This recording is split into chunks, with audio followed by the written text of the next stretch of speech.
guys and gals, Never here from Drake Wayne Gaming, and 70 me on Twitter, the Gaming Dragon. Today I'm coming back at you another Let's Play episode of Dawntide. So yeah, let's go ahead and jump right back into it, shall we? Alarm chain, you were up, and let's go. Alrighty.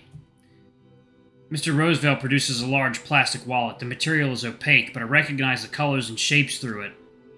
Hey! That's my art class folio! Before I can retaliate, Mr. Roosevelt pulls odd-sized pieces of paper out onto the table. He holds one of them up. A male figure poses, nude and headless like an ancient statue stripped of its paint.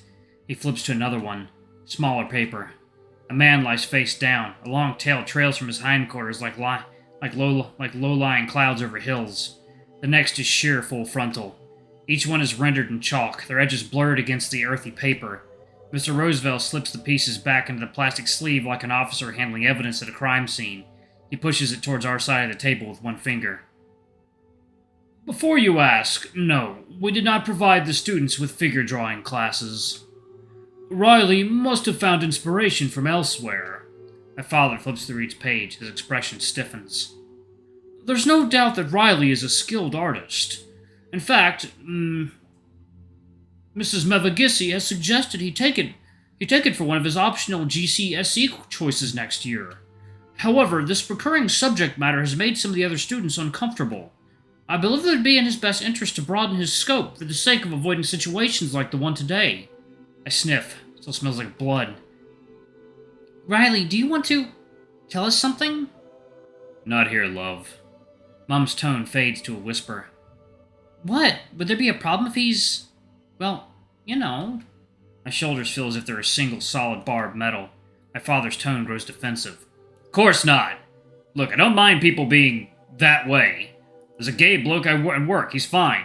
He doesn't go mincing around in skirts and shoving it in your face, and that's exactly what I mean here. Mum sighs, turning her attention back to me. I do have to agree with Mr. Roosevelt, these drawings aren't appropriate for art lessons. Couldn't you do some landscapes? There's so many beautiful views around here. Everyone in Kirineth paints harbors and boats and fields. It's boring. Well, if you carry on with this sort of thing, then it's no wonder those rumors have sprung up. I thought you just said it would be a problem if that was true. If you like the boys, Riley, we don't mind that. It's just this... flaunting. Dressing up. These sex-obsessed drawings. He waves the paper like a flag in a storm.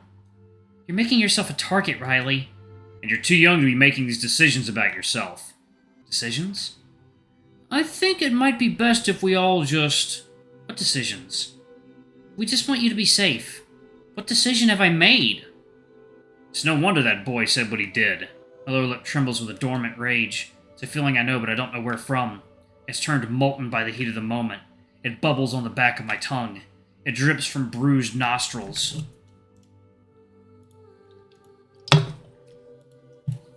I need to... fight back. Don't be a fucking target. I mean, don't be a... yeah, you know what I mean. Don't lay down. Though it depends on the situation. Like, if your safety is at risk, by all means, blend in. Don't be a fucking statistic. Though my voice shakes, I say it firmly. Well, if it's no wonder, then maybe he's right. What? Maybe next time I won't defend myself, because I'll know that you think he's right, too. What are you saying? I'm saying congratulations. You raised a faggot. Riley! The headmaster's voice fills the room. It knocks all the power out of me, leaving only the tears on my cheeks. Mr. and Mrs. Coates, as you can see, Riley is in a rather hormonal phase. It's normal for it to lead to a degree of confusion. I won't question your parenting methods, but if I were you, I'd have a long talk with him about this behavior. At home. Silence for a moment. Then my mother does what my mother does best. She sticks a stiff and formal paw over the desk. Thank you for bringing this to our attention, Mr. Roosevelt. We'll talk with Riley. He accepts the gesture. Dad's eye catches me. He tells me without a word, we're having a talk. At home. Riley? To my left, Sal descends the stairs meekly. What are you doing here? Oh, I found the book.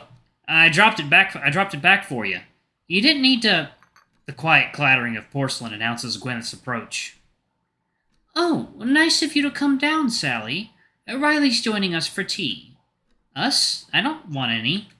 Oh, don't be rude, Sally. I've prepared it for the three of us. I told you I don't want any. It's been so long since your friend came around, Sally. You know how it gets awfully lonely in this old house all alone. It would be so nice to see you for something other than you borrowing something. I didn't ask for that book. Come on, Riley. Well, if you must be going, I suppose I'll simply have tea for one. You do that. I catch up to Sal. She starts to lace her trainers. Sal, don't you think we should... No, she whispers. She always does this. She doesn't want either of us here. She just... Get your boots on. I turn back to Gwyneth, apologetically tense. I'm sorry, Mrs. Roseville. We have a lot to sort out today. Oh, it's all right, really. I had no idea you two had so much to take care of. The door swings open. Sal stands outside, silent, her hand tight on the handle.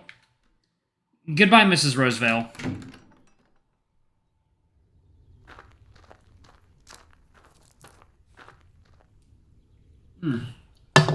Second, y'all. Alright, and we are back. Okay. Sal walks ahead of me, feet twisting in the gravel as she fumbles with the car keys in her hand. Sal, are you? Get in the car, Riley. Do as she says. Stone-faced, she enters the driver's side with stiff motions. I pull on the passenger side door. I feel the clicks reverb. Come on, get in! The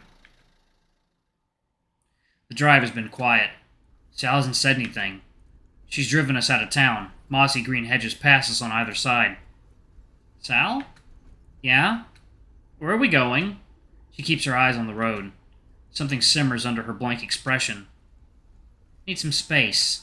Her fingers click a button repeatedly near the steering wheel. Doesn't seem to do anything. Do you want to drop me somewhere? I don't want to make you feel... Just let me get there. Some sadness creeps into her voice. Please. Sure. She slows down, pulling off the road and stopping on a flat grassy patch overlooking the headlands. She pulls up the handbrake, turns the ignition off. She continues fiddling with some buttons on the dashboard. Aircon, radio volume, windshield wipers. Nothing responds.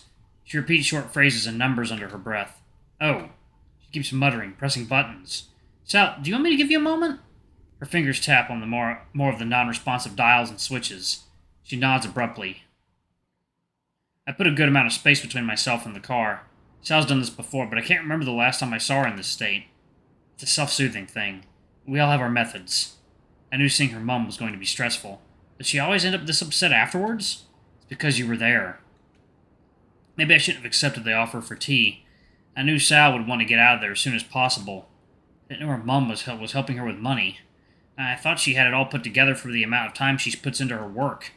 That's the nature of creative jobs. They don't often come with much stability. Exactly why you were smart to quit when you did. You'd be no better off and you'd be in debt as well. A few minutes tick by before I hear the airlock open.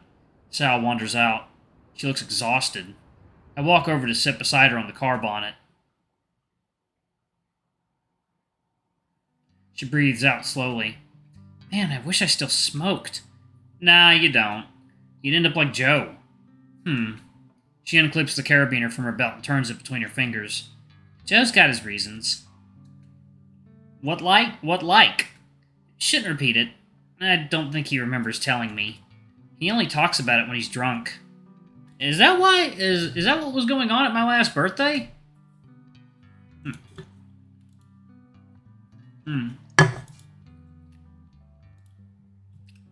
One second, y'all. Let me pop this baby open. There you go. Alright. Pretty much. I didn't know you talked to Joe about stuff. She shrugs. I do what I can. How were things with Griff? Surprisingly good. Apart from one moment. I made it weird. She chuckles involuntarily. What did you say? I told him how much I've missed him. Ah. If it makes you feel any better, I think he probably knew already. I can't help but laugh a little. Is it that obvious? Riley, I love you, but you're not subtle. Even I can spot your tells. I lean back on the polished metal, eyes low-lidded with a sarcastic and sultry smile. You love me? Xiao leans back alongside me, her chin in her palm. Remember how our parents used to think we were going to be boyfriend and girlfriend? Ha! Oh my god! See, there's someone who can't read me. Heh, yeah. Maybe if I went the way Billy did. Though I don't think either of our parents would be keen on that. I was gonna ask if your mom's come around on the lesbian thing, but I'm guessing she doesn't have a choice. But at least it's just passive aggression. Dad's alright, doesn't really acknowledge it. You get many others around here? She turns to stare me dead in the eye. Lesbians are everywhere, Riley. We strike when you least expect. Really, though, I don't think I've ever seen you with anyone. Must have something going on. She turns back to face the sea. I've tried casual things. It's not my style. What about non-casual things? Liked a girl a while ago. Might have worked. And work got in the way. Your work or hers? If you can believe it, hers. Sorry about that. Surely it can't be that busy. It's more the kind of work she went for. Go on, tell me. It just didn't fit for me. I never told her how I felt. Sometimes you've got to leave that stuff where it is. Is that what you think I should do with Griff? She clips the carabiner back onto her belt loop, kicking her feet slowly against the bumper. People think I tell others what to do because I want everything to go my way. I don't. I do it because I'm tired of seeing friends unhappy. I want to help them avoid that. Sal stands up from the bonnet and starts walking back around to the driver's seat. I want to see you happy. I don't know if Griff will do that or not. Well, if it doesn't work out, we can go on a date together instead, just us girls. I'll even throw on some fishnets for you. Sal snorts, clicking the door open. Appreciate it. They'd suit you. I walk around to the passenger side. Glad to see she's feeling better. Sal and me look back at the wonky little secondhand shop near the waterfront. Surprised that place is still open. It's gotta be a front for something. Meth lab? Secret death cult? Mafia? The shopkeeper had that vibe. I am carrying a plastic bag with colorful wrapping paper and tape in it. Sal holds an old, worn-down captain's cap. She turns it over in her hands. Second, y'all. Alrighty. You think he'll like this, right? Of course, it's funny. Funny? I was thinking more like, hey, Ranzo, keep going, you'll be captain soon. It's also a real one, not some costume piece. You think it comes off as us making fun of him? You're overthinking it. He'll love it. Who's gonna love what? Oh, hi, Ranz. Sal and I turn to Ranzo standing behind us.